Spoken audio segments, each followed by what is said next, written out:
आराध्य देव के श्री चरणों में सत सत नमन। मैं अभिनंदन गादिया सूरत से जैन हिंदी ऑडियो बुक में आपका स्वागत करता हूं।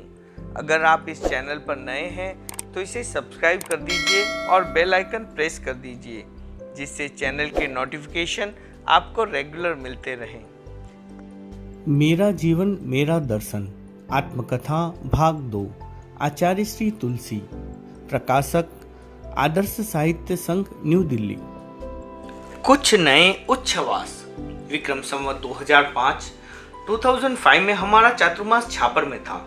वह चातुर्मास नए उच्छ्वासों का चातुर्मास रहा। पूज्य कालूगणी की जन्मभूमि छापर की धरती का ही ऐसा सुयोग था कि अनेक नए अभियानों और उपक्रमों का बीजावापन वहां हुआ। तब तक हम प्रवचन करते थे, वैराग्यवर्धक गीत सुनाते थे, किंतु कभी कोई संगोष्ठी और सम्मेलन नहीं करते थे। छापर में प्रथम बार युवक सम्मेलन का आयोजन हुआ। सैकड़ों युवक उपस्थित रहे। उनमें उत्सुकता और जिज्ञासा थी। मैंने उनके बीच जैन दर्शन के मौलिक सिद्धांतों की चर्चा की, तत्वज्ञान सीखने की प्रेरणा दी और प्रतिक्रमण कंठस्थ करने पर बल दिया।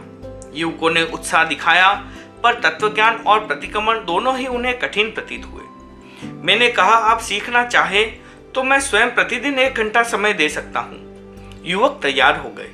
मैं उनको समय देता, पाठ का शुद्ध उच्चारण कराता और रटाता। 1 महीने तक व्यवस्थित क्रम चला। लगभग 50 युवकों ने प्रतिक्रमण याद किया। वह क्रम बराबर चलता तो अधिक लाभ हो सकता था। पाठ्यक्रम का निर्माण। अश्विन मास का प्रारंभिक समय मैं एक पत्रिका देख रहा था। उसमें रूस के शिक्षा क्रम की जानकारी दी गई थी। मेरे मन में एक स्फूर्णा हुई, अपने यहाँ भी एक शिक्षा क्रम होना चाहिए। मैंने उसी समय मुनि नथमल जी को बुलाकर अपना चिंतन बताया और एक पाठ्यक्रम तैयार करने का निर्देश दिया। कुछ साधु और श्रावक बैठे। पंडित रघुनंदन जी शर्मा भी उनके साथ थे। एक पाठ्यक्रम तैयार हो गया। उसका नाम रखा गया आध्यात्मिक शिक्षा क्रम। योग्य, योग्यतर और योग्यतम, ये 3 परीक्षाएं निर्धारित की गई। योग्य में 3 वर्ष, योग्यतर में 2 वर्ष और योग्यतम में 2 वर्ष। इस प्रकार 7 वर्ष का पाठ्यक्रम लागू हो गया। हमारे धर्म संघ की स्वतंत्र शिक्षा पद्धति और परीक्षा का एक निश्चित स्वरूप सामने आ गया। इन परीक्षाओं में उत्तीर्ण होने के बाद थीसिस की तरह से कल्प नाम से एक विशेष क्रम निर्धारित किया गया। जिन साधु साध्वियों में संस्कृत और प्राकृत पढ़ने की क्षमता कम हो, वे भी शिक्षा से वंचित न रहे, इस दृष्टि से एक सैद्धांतिक शिक्षा क्रम भी तैयार करवा लिया। श्रावक समाज में धार्मिक शिक्षा का क्रम प्रचलित करने के लिए धर्मबोध भाग 1, 2 और 3 के पाठ लिखाने का काम भी लगभग उसी समय प्रारंभ करवा दिया। पाठ्यक्रम का निर्धारण होते ही विद्यार्थी साधु साध्वियों के नामांकन का काम शुरू हो गया। पहली बार में उत्साहवर्धक नाम आए। प्रथम परीक्षा जयपुर में हुई। लगभग 30-35 साधु साध्वियों ने उसमें भाग लिया। परीक्षा के परिणाम भी संतोषजनक रहे। 3 दशकों से अधिक समय तक वह पाठ्यक्रम प्रभावी रहा। सैकड़ों साधु साध्वियों ने उसके माध्यम से शिक्षा प्राप्त की। फिर पारमार्थिक शिक्षण संस्था के अंतर्गत ब्राह्मी विद्यापीठ महाविद्यालय की परीक्षा में भी साधु साध्वियों की सहभागिता होने लगी। उसके बाद जैन विश्व भारती इंस्टीट्यूट को मान्य विश्वविद्यालय की मान्यता प्राप्त हो गई। उच्च स्तरीय अध्ययन और शोध कार्य की व्यवस्था इसी संस्थान के माध्यम से हो रही है। वर्तमान में शिक्षा और शोध की दृष्टि से काफी व्यवस्थाएं और सुविधाएं हैं, किंतु महत्व उस आध्यात्मिक शिक्षा क्रम का है जिसकी बुनियाद पर शिक्षा का व्यवस्थित विकास हुआ। अनुव्रत आंदोलन का सपना। साधु जीवन स्वीकार करते ही परिवार का विस्तार हो जाता है। 10-5 व्यक्तियों का परिवार छूटता है और हजारों लाखों लोगों से संबंध जुड़ जाता है। दृष्टिकोण अधिक व्यापक और उदार हो तो वसुधैव कुटुंबकम पूरी धरती कुंबा बन जाती है। ऐसी स्थिति में संपूर्ण मानव जाति के हितों का चिंतन हमारा कर्तव्य हो जाता है। छापर प्रवास में एक दिन मस्तिष्क में बिजली सी कौंधी। मन में नई बात उभरी। हजारों व्यक्ति हमारे पास आते हैं। क्यों आते हैं? उनके लिए हम क्या करते हैं? उनको हम क्या देते हैं? यदि हमारे पास देने के लिए कुछ नहीं है तो वो लोग क्यों आएंगे? कोई बड़ी आशा लेकर आए और खाली हाथ लौट जाए, इससे हमारा क्या वैशिष्ट्य है? इत्यादि प्रश्नों की लंबी श्रृंखला ने विधायक मोड़ लिया। हमने सोचा कुछ करना चाहिए, हम और कुछ कर सके या नहीं, लोगों को अच्छा जीवन जीने का रास्ता दिखा सकते हैं। जब तक लोगों का जीवन ऊंचा नहीं होगा, उनमें चारित्र निष्ठा नहीं होगी। चारित्र निष्ठा के अभाव में व्यक्ति पर धर्म का क्या प्रभाव होगा। इस चिंतन को क्रियात्मक रूप देने के लिए हमने पहली बार समाज को लक्ष्य कर 13 नियम बनाए। उन नियमों की प्रेरणा देने के लिए एक गीत लिखा। उसका ध्रुपद निम्नलिखित है। ए मानव, मानव जीवन में कुछ किए बिना क्या जाना है। कम से कम 13 नियम ग्रहो, यह मानवता का बाना है। प्रवचन में उक्त गीत का संगान कर लोगों को नियम स्वीकार करने की प्रेरणा दी। मैं यह परीक्षण करना चाहता था कि जो बातें हम समाज के सामने प्रस्तुत कर रहे हैं, उन्हें समाज स्वीकार करेगा या नहीं। मैंने प्राथमिक रूप में ऐसे 25 व्यक्तियों की मांग की जो 13 नियमों के सांचे में अपना जीवन ढाल सके। कुछ व्यक्ति खड़े हुए, उन्होंने नियम स्वीकार किए। उनका सुझाव रहा कि यह अभियान देश भर में चलाया जाए। सुझाव उचित लगा, उसे स्वीकार कर लिया गया। उसके अनुसार नियमों के परिपत्र तैयार कर देश भर में प्रसारित कर दिए गए। उससे वातावरण बना, लोगों की भावना बनी। उस वर्ष पूरे देश में 2500 लोगों ने नियम स्वीकार कर दिए। इस अकल्पित सफलता के आधार पर हमारे मन में नया विश्वास जागा। निष्ठा के साथ काम किया जाए तो सफलता मिल सकती है। इस संभावना को ध्यान में रखकर व्यवस्थित योजना बनाई गई। राजनीतिक, व्यवसायिक, सामाजिक और धार्मिक सब प्रकार की बुराइयों या दुर्बलताओं को दूर करने के लिए 84 नियमों की एक योजना बनी। उस योजना को सामने रखकर नैतिक अभियान चलाने का चिंतन स्थिर हो गया। उसके नाम और उसकी प्रक्रिया के बारे में भी चर्चा चली। चिंतन और चर्चा के निष्कर्षों को गुप्त रखा गया। फिर भी समाज में एक अच्छी हलचल हो गई। पारमार्थिक शिक्षण संस्था का बीज वपन। पर्युषण महापर्व की संपन्नता के बाद दीक्षार्थी बहन भाई दीक्षा के लिए प्रार्थना शुरू कर देते हैं। छापर चातुर्मास में भी यह सिलसिला प्रारंभ हो गया। दीक्षार्थियों की लंबी कतार मेरे सामने खड़ी थी। वे सब दीक्षा लेने के लिए आतुर हो रहे थे। उनके अभिभावक भी तैयार थे। मेरे मन में चिंतन का एक स्फुलिंग उठा। साध्वियों की संख्या पहले से ही अच्छी है। प्रतिवर्ष इतनी दीक्षाएं होगी तो संख्या बढ़ती रहेगी। प्राचीन युग की बात दूसरी थी, अब जमाना बदल रहा है। संख्या के साथ गुणवत्ता जरूरी है। दीक्षार्थिनी बहनों के लिए न्यूनतम शिक्षा की भी अनिवार्यता नहीं है। ऐसी स्थिति में काम कैसे चलेगा। दीक्षा की प्रार्थना करने वालों में दीक्षार्थियों के अभिभावकों के साथ श्रावक समाज के प्रमुख व्यक्ति भी थे। उनमें छोगमल जी चोपड़ा, वृद्धिचंद जी गोठी, नेमीचंद जी गधैया, चंपालाल जी बैद आदि का नाम उल्लेखनीय है। मुनि मगनलाल जी और साध्वी प्रमुखा लाडा जी भी वहां उपस्थित थी। उन सबके सामने अपना चिंतन प्रस्तुत करते हुए मैंने कहा, इन भाई बहनों की न कोई शिक्षा है और न कोई साधना का अभ्यास क्रम। इन्हें कोई दीक्षा लेने या वैराग्य होने का कारण पूछता है तो बहनों के पास कोई सटीक उत्तर नहीं है। संसार असार है, संसार कीचड़ है आदि घिसे पिटे उत्तरों से अब काम नहीं चलेगा। ऐसी स्थिति में इनकी दीक्षा के बारे में कैसे सोचा जा सकता है। मेरी बात सुनकर श्रावक लोग गहरे विचार में खो गए। कुछ क्षण सोचकर वे बोले, गुरुदेव आपका कथन सही है, पर इस विषय में हम कुछ भी नहीं जानते। हमें क्या करना है यह निर्देश भी आपको ही देना है। दीक्षार्थिनी बहनों को आप दीक्षा नहीं देंगे तो ये बहनें करेंगी क्या। मैंने कहा, क्या करना है वह आप सोचे। मुझे पूज्य गुरुदेव कालूगणी ने निर्देश दिया था कि अधिक संख्या में दीक्षार्थी तैयार हो जाए तो उन सबको दीक्षा देने की अनिवार्यता नहीं है। अवसर हो तो दीक्षा की स्वीकृति देना, अन्यथा निषेध कर देना। आज मैं उस निर्देश को क्रियान्वित कर रहा हूँ। मैंने सोच विचार कर यह निर्णय लिया है कि अब विशेष रूप से बहनों को शिक्षित किए बिना दीक्षा नहीं देनी चाहिए। दीक्षा के संदर्भ में लिए गए निर्णय से श्रावक समाज में हलचल मच गई। कुछ श्रावक आपस में बात करने लगे, भाइयों की कोई बात नहीं है, पर यह बहनें करेगी क्या। अपने घरों की लड़कियां किसी अध्यापक के पास तो पढ़ नहीं सकती। मैंने कहा, मेरा चिंतन आपके सामने आ गया, मुझे और कुछ नहीं कहना है। मेरा काम मैंने कर लिया, अब आपका काम आप करेंगे। छोगमल जी चोपड़ा ने मेरी बात को पकड़ लिया। वे बोले, आचार्य श्री को जो कहना था वो कह दिया, इससे अधिक आप क्या कहेंगे? आगे का काम हमारा है। हमें दीक्षा से पहले शिक्षा की व्यवस्था करनी होगी। कुछ भाइयों ने कहा, समस्या तो यही है, लड़कियों की शिक्षा कैसे होगी, ये पढ़ेगी कहाँ? छोगमल जी बोले, इसके लिए हमें एक संस्था बनानी होगी। संस्था में कुछ अध्यापकों की नियुक्ति करनी होगी, वहां जाकर बहनें अध्ययन कर सकेगी। छोगमल जी का चिंतन कुछ लोगों के समझ में आ गया, कुछ लोगों को यह बात नहीं जची। उन्होंने कहा, संस्था में अपने घरों की बहू बेटियों को कौन भेजेगा? वहां संरक्षण किसका रहेगा? संस्था कहाँ बनेगी? उसकी व्यवस्था कौन संभालेगा? छोगमल जी बोले, जो करणीय काम है वह सब होगा। हम सब बैठकर सोचेंगे।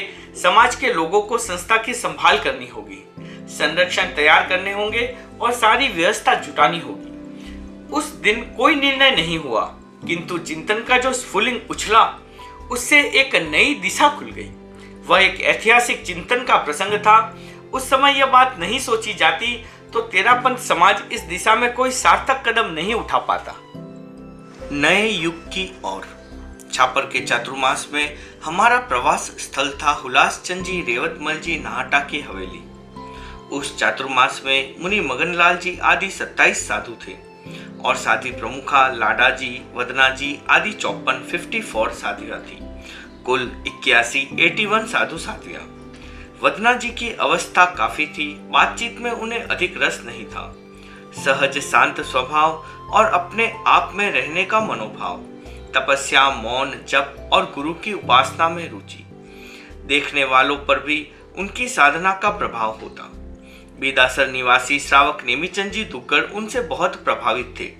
वे कहा करते थे, इस युग में यदि मुक्ति संभव है तो सबसे पहले मोक्ष जाने वाली मातृश्री वदना जी होगी, क्योंकि इनके जीवन में गहरा वैराग्य है और कसाय उपशांत है। नेमिचंद जी दुग्गड़ बिना पढ़े लिखे प्रबुद्ध व्यक्ति थे। संगीत के रसिक थे। कविताओं में उनकी विशेष अभिरुचि थी। अनेक संतों की वाणियां उनको याद थी। उनकी स्मृति अच्छी थी। वे जब कभी पुरानी बातें सुनाने लगते, प्रवाह सा बहा देते। वे सुनाने में जितने माहिर थे, सुनने में उतने ही निष्णात थे। उनकी गणना प्रथम कोटि के श्रोताओं में होती थी। बीदासर में उनका अच्छा प्रभाव था। वे खरे आदमी थे और खरी बात कहने वाले थे। शासन के पूरे भक्त थे और व्याख्यान के गंभीर समालोचक थे। बीदासर में चातुर्मास करने वाले साधु साध्वियों के सिंघाड़े व्याख्यान में उनसे वाहवाही ले लेते। वे सफल माने जाते थे। खरा आदमी कठोर होता है। नेमिचंद जी प्रकृति से कठोर होने पर भी वदना जी के प्रति बहुत कोमल थे। कर्तव्य सट त्रिसिंह का। छापर चातुर्मास में प्रवचन, जनसंपर्क आदि कार्यों के साथ अध्यापन कार्य भी चलता था। गुरुदेव का स्वर्गारोहण होने के बाद उनके निर्देशानुसार मैंने साथियों को पढ़ाना शुरू कर दिया। वह क्रम तब तक बराबर चल रहा था। अध्यापन काल में मैं केवल पुस्तक ही नहीं पढ़ाता, कभी संस्कृत साहित्य के शिक्षाप्रद श्लोक पढ़ाता और कभी मैं स्वयं संस्कृत श्लोक बनाकर पढ़ाता। उन दिनों संस्कृत व्याकरण का अध्यापन चल रहा था। पढ़ाते पढ़ाते मन में विचार आया कि साधु साध्वियों को कर्तव्य बोध कराना चाहिए। चिंतन के साथ निर्णय और क्रियान्विति की बात सहज जुड़ी हुई थी। एकाएकी कर्तव्य सट त्रिसिंह का बनकर तैयार हो गई। मैं संस्कृत में श्लोक बनाता था और संस्कृत बोलता भी था। एक दिन में 36 श्लोक बनाने का वह पहला अवसर था। उस समय मेरे पास अध्ययन करने वाली साध्वियों में साध्वी रूपा जी, साध्वी कस्तूरा जी, साध्वी विजयश्री जी आदि प्रमुख थी। उनको कर्तव्य सट त्रिसिंह के कुछ श्लोक पढ़ाए। सरल श्लोकों के माध्यम से दिया गया कर्तव्य बोध उन्हें बहुत अच्छा लगा। एक दिन मैंने सब साधु साध्वियों को एकत्रित कर वे श्लोक सुनाए और संक्षेप में उनका भावार्थ बताया। सहज रूप में बनाया गया वह छोटा सा ग्रंथ हमारे धर्म संघ में प्रतिष्ठित हो गया। सैकड़ों साधु साध्वियों ने उसको कंठस्थ कर लिया। वर्तमान में दीक्षार्थी भाई बहनों के लिए निर्धारित कंठस्थ ग्रंथों की सूची में एक नाम कर्तव्य सट त्रिसिंह का भी है। इसकी रचना श्रावण शुक्ला द्वादशी को हुई और पूर्णिमा के दिन इसका सामूहिक वांचन हुआ। प्रस्तुत ग्रंथ के कुछ श्लोक यहाँ उद्धृत किए जा रहे हैं। आचार्य की आज्ञा को शिरोरत्न की तरह अपने मस्तक पर धारण करे और सारे काम आचार्य के निर्देश अनुसार करे। दूसरा श्लोक, उपालभ मिले या प्रशंसा। साधक अपनी चित्त वृत्ति को सदा एक समान रखे। समता साधना का मार्ग है, इसमें अप्रमत्त रहते हुए मोक्ष को प्राप्त करे। तीसरा, साधक अपनी कला का कहीं अहंकार न करे, किसी के साथ धोखाधड़ी न करे और गलतियों को बढ़ावा न दे। जब कभी गलती का बोध हो, अविलंब उसकी विशुद्धि करे, प्रायश्चित स्वीकार करे, किंतु अपनी चित्तवृत्ति को विकृत न बनाए। शिक्षा क्षणवती। छापर चातुर्मास में ही मैंने संस्कृत भाषा में एक अन्य ग्रंथ शिक्षा क्षणवती लिखा। उसे लिखते समय मेरे सामने दो उद्देश्य थे, साथियों को संस्कृत भाषा का अभ्यास कराना और आत्मतोष का अनुभव करना। उसमें गुरु, धर्म, धार्मिक अहिंसा आदि 20 विषयों पर श्लोकों की रचना की गई। यह ग्रंथ भी बहुत बड़ा नहीं है। 96 छिन्नु श्लोक मूल ग्रंथ के और 2 श्लोक प्रशस्ति के, कुल मिलाकर 98 श्लोक हैं। यह ग्रंथ आचार्य मांगतुंग के प्रसिद्ध स्त्रोत भक्तांबर की समस्या पूर्ति है। प्रस्तुत कृति में 91 श्लोक बसंत तिल का छंद में है। शेष श्लोकों में शार्दुल विक्रीडतम, शिखरिणी, मंदाक्रांता, हरिणी और द्रुत विलंबित छंदों का उपयोग किया गया है। धर्म के प्रकरण में लिखा गया एक श्लोक है, संसार के भूषण, प्राणियों के नाथ, हे जिन धर्म, अनेकांत रूप पताका से सुशोभित और धर्मगुरु रूप निर्यामक केवट से चालित तेरे जैसे सुंदर जलयान के होते हुए कुछ पापी जीव भव समुद्र में डूब जाते हैं। क्या यह अत्यंत आश्चर्य की बात नहीं है? स्याद्वाद की उपयोगिता को बताने वाले 4 श्लोकों में से एक श्लोक है, एक रस्सी के 2 छोरों को 2 पुरुष अपनी अपनी ओर खींचते हैं। इस क्रम में यदि रस्सी टूट जाती है तो खींचने वाले दोनों पुरुषों का पतन निश्चित है। यदि उनमें से एक पुरुष उस रस्सी को ढीली छोड़ दे तो वह नहीं गिरता, किंतु खींचने वाला गिर जाता है। इस उदाहरण को समझकर स्याद्वादी व्यक्ति कभी खींचतान में नहीं पड़ता। वह सदा विवाद से दूर रहकर समन्वय के द्वारा विजय प्राप्त करता है। जिस उद्देश्य से मैंने उक्त दोनों ग्रंथों का निर्माण किया, साधु साधियों ने उसी रूप में उनका उपयोग किया और आज भी कर रहे हैं। क्रांतिकारी श्राविका। पर्युषण पर्व के अवसर पर मुझे प्रतिशय हो गया। पूज्य कालुगणी प्रतिशय होने पर कम से कम 3 दिनों तक किसी प्रकार की औषधि के सेवन से सहमत नहीं थे। मंत्री मुनि उस स्थिति में मूंग की दाल और बाजरे की लुखी रोटी खाने का परामर्श देते थे। वैसे भी उस समय तक एलोपैथी औषधि का प्रचलन नहीं था। उस वर्ष मैंने प्राकृतिक चिकित्सा का प्रयोग किया। मेरे मन में प्राकृतिक चिकित्सा का आकर्षण जगाने वाली श्राविका थी हुलासी देवी भुतोड़िया। लाडनू के तनसुखलाल जी वैद्य के घर में हुलासी बाई का जन्म हुआ। उनको धार्मिक संस्कार सरदार शहर में उनके नाना जी से प्राप्त हुए। वे और उनकी छोटी बहन मिलापी बाई दोनों बचपन से ही साधु साधियों की उपासना करती, व्याख्यान सुनती और तत्व ज्ञान सीखती। 11 वर्ष की अवस्था में लाडनू के मानकचंद जी भुतोड़िया के साथ हुलासी बाई का विवाह कर दिया गया। विवाह के 2 वर्ष बाद ही उनके पति का स्वर्गवास हो गया। 2 वर्षों की अवधि में वह प्राय अपने माता पिता के पास ही रही। पति वियोग की घटना का उनके मन में कोई असर नहीं हुआ। तत्कालीन परंपरा के अनुसार उनके पहनावे में परिवर्तन का प्रसंग आया, उसे उन्होंने अस्वीकार कर दिया। इससे महिला समाज में उनकी आलोचना होने लगी। उस समय महिलाओं को शिक्षा नहीं दी जाती थी। हुलासी बाई भी शिक्षित नहीं थी। उनके पिता ने अपनी पुत्री के भविष्य के बारे में चिंतन कर उसको पढ़ाना शुरू कर दिया। इसका भी विरोध हुआ। विरोध को अनदेखा कर तनसुखलाल जी उन्हें पढ़ाते रहे। थोड़े दिनों में ही वह पुस्तक पढ़ना सीख गई। इधर साधुओं के साथ उनका संपर्क बढ़ता गया। साधुओं के पास उन्होंने कई थोकड़े और गीत याद कर लिए। उनकी मौसी मक्खूबाई रतनगढ़ प्राय पूज्य कालुगणी की उपासना में रहती थी। हुलासी बाई और मिलापी बाई दोनों बहनों को मौसी के साथ गुरुदेव की उपासना का लाभ मिला। वहां साध्वी सोनाजी बड़ी की प्रेरणा से उनके जीवन में एक नया मोड़ आया। त्याग प्रधान सादगीमय जीवन के प्रति उनका आकर्षण बढ़ गया। उनको 4 साध्वी प्रमुखाओं के दर्शन और उपासना का अवसर मिला। शिक्षा और साधना के थोड़े से विकास के बाद उनके मन में नारी जागरण की दिशा में काम करने की भावना जागी। सधवा और विधवा महिलाओं के बीच होने वाला भेदभाव उनके लिए असह्य हो गया। रूढ़िवाद और अंधविश्वासों को दूर करने का लक्ष्य बनाकर उन्होंने महिला समाज में काम करना शुरू किया। उन्होंने अपनी सास की अनुज्ञा प्राप्त कर विधवा की वेशभूषा छोड़ सफेद खद्दर की साड़ी पहनी। इस पर महिलाओं में बहुत तीखी आलोचना हुई, किंतु उनके मन पर उसकी कोई प्रतिक्रिया नहीं हुई। हुलासीबाई मोटा पहनती थी और स्वास्थ्यप्रद भोजन करती थी। वे जोधराजी वैद्य से प्राकृतिक चिकित्सा और भोजन के बारे में जानकारी करती रहती थी। उनका जीवन श्रम प्रधान था।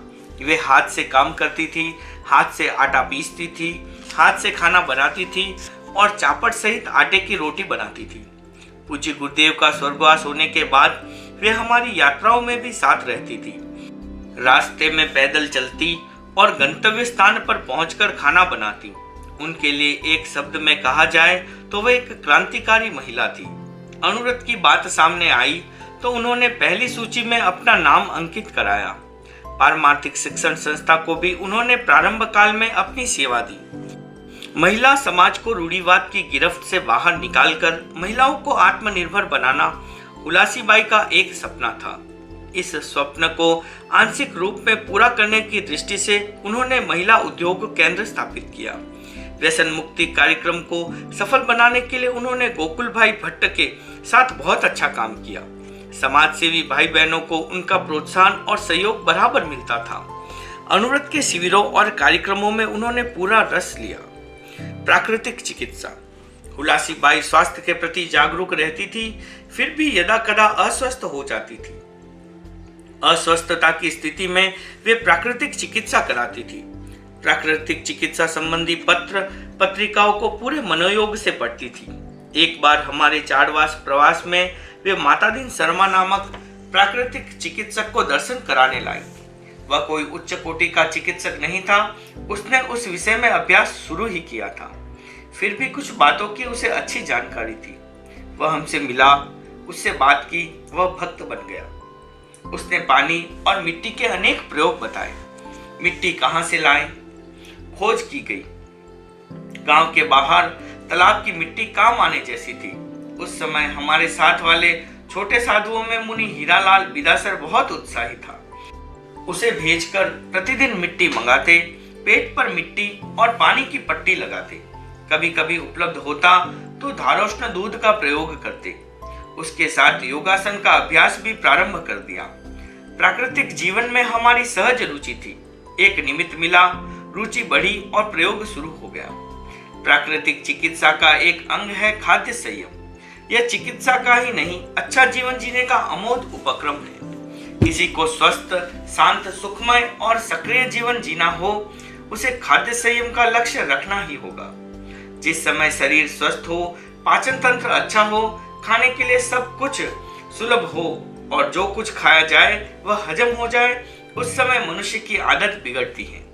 तत्काल कुछ ज्ञात हो या नहीं, पर खाने का असंयम अहितकर होता है।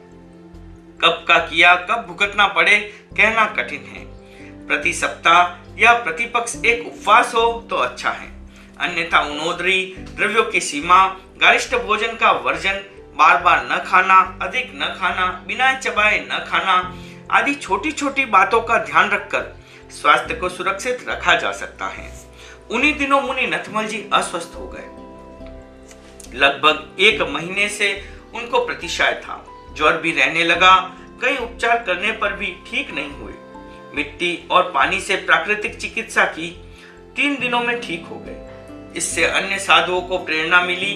वे थोड़ा थोड़ा अभ्यास करने लगे। उस समय से हमारे खान पान, रहन सहन आदि में कुछ कुछ परिवर्तन आने लगा। स्वास्थ्य के प्रति जागरूकता बढ़ने लगी। बहुत बार जानकारी के अभाव में प्रमाद हो जाता है। विक्रम संवत 2000 तक मैंने कभी अपने दांतों पर ध्यान नहीं दिया। दांतों की सफाई का न तो लक्ष्य था और न पद्धति थी। दंत मंजन लगाने का तो प्रश्न ही नहीं था। कुल्ला भी ढंग से नहीं किया जाता था। गंगा शहर में एक बार दांतों में दर्द हुआ। डॉक्टर ने दांत देखकर कहा, दंत क्षय शुरू हो गया है, कुछ दांत जाने वाले हैं। डॉक्टर के कथन पर विश्वास नहीं हुआ, इसलिए पूरा ध्यान भी नहीं दिया। अपने प्रमाद का बोध तब हुआ जब कुछ दांत निकाल दिए गए या निकलवाने पड़े। उसके बाद दांतों की सफाई का लक्ष्य बना। दांतों में अन्न के कण फंसे रहने से बासी लगने की संभावना और पायरिया का भय बना रहता है। पहले मैं सोचता था कि मसूड़े बहुत कोमल होते हैं, इसलिए उनको बचाकर दांतों को उंगली से घिसना चाहिए। बाद में जानकारी मिली कि दांतों की अपेक्षा मसूड़ों पर अधिक ध्यान देने की जरूरत है। मालिश मसूड़ों की होनी चाहिए। तब से इस ओर सावधानी बढ़ी। कुछ दांत खो दिए, किंतु सेंस को बचाकर रख सका हूँ। दांतों की बात प्रसंगवश आ गई। मूलतः प्राकृतिक चिकित्सा के प्रति मेरी रुचि बढ़ने से साधु साध्वियों में भी वातावरण बन गया। कुल मिलाकर यह माना जा सकता है कि छापर चातुर्मास और उसके आसपास का समय हमारे धर्म संघ में अनेक क्षेत्रों में नए उन्मेष लाने वाला समय था। उपवास का पारना। सुजानगढ़ के रूपचंद जी सेठिया के पुत्र छगनमल जी सेठिया मेरे संपर्क में आए। उनके साथ अच्छा परिचय हो गया। मेरी दृष्टि में वे बहुत समझदार और अनुभवी व्यक्ति थे। मेरे मन में आता कि वे इतने वर्षों तक धर्म संघ से दूर क्यों रहे। खैर, निकट आने के बाद उनकी आस्था प्रगाढ़ होती गई। वे हमारे अत्यंत आत्मीय बन गए। चिंतनशील और विवेकशील होने पर भी उनमें परिवार के प्रति मोह अधिक था। उनके सबसे छोटे पुत्र मालचंद की असमय में मृत्यु होने पर वे मोह विहल हो उठे। उस समय उनको संभालना बहुत कठिन था। पुत्रवधू साध्वी फूल कुमारी सुजानगढ़ की दीक्षा होने के बाद धीरे धीरे उनका मन जमा। धर्म संघ के साथ पारिवारिक संबंध जुड़ने से उनका आत्मीय भाव और अधिक गहरा हो गया। छगनमल जी का चिकित्सा शास्त्रीय अनुभव भी प्रौढ़ था। खान पान के बारे में वे बहुत व्यवहारिक बातें बताते रहते थे। एक दिन मैंने उनसे पूछा, हम उपवास करते हैं वह ठीक होता है, पारना में कुछ कठिनाई रहती है, उपवास में जितनी शक्तिशील नहीं होती पारना में हो जाती है, इसका क्या कारण है? छगनमल जी ने जानना चाहा कि हम पारना में क्या लेते हैं। मैंने उनको बताया, पारना में दूध, दलिया, पापड़, कैरिया, मोगर आदि पदार्थ लेते हैं। छगनमल जी बोले, गुरुदेव, पारना में शक्ति कम होने का मुख्य कारण यही है। मेरा आपसे नम्र निवेदन है कि पारना में थोड़ा सा दूध ले और कुछ भी न ले। यह बात सुनकर मैंने कहा, छगनमल जी पहले दिन के भूखे होते ही हैं, दूसरे दिन भी कुछ नहीं लेंगे तो शक्ति आएगी कहाँ से? इस पर वे बोले, आप एक बार प्रयोग करके देखें, मेरा अनुभव कहता है कि यह प्रयोग ठीक रहेगा। छगनमल जी के कथानुसार मैंने उपवास का पालना किया। उस दिन थोड़ा सा दूध लिया। पालना के तत्काल बाद प्रवचन भी किया। कमजोरी का अनुभव नहीं था। कांटा सा निकल गया, शल्योद्वार हो गया। हमारी प्राचीन धारणा यह थी कि उपवास की पूर्व संध्या में किए जाने वाला भोजन और पालना में अधिक नहीं खाना चाहिए। प्रयोग करके देखा तो वह धारणा पुष्ट हो गई। उसके बाद हमने इस संबंध में साधु साध्वियों को प्रशिक्षण देना शुरू कर दिया। श्रावक समाज में भी इसकी चर्चा की। कुछ लोगों का चिंतन बदला, कुछ लोगों का नहीं भी बदला, और कोई बदले या नहीं, मैं स्वयं बदल गया। इन प्रसंगों को यहाँ उद्धृत करने का प्रयोजन इतना ही है कि हमने कितने व्यक्तियों से कैसे कैसे अनुभव पाए और कैसे उनका प्रयोग किया, यह इतिहास सुरक्षित रह जाए। ओम अरहम।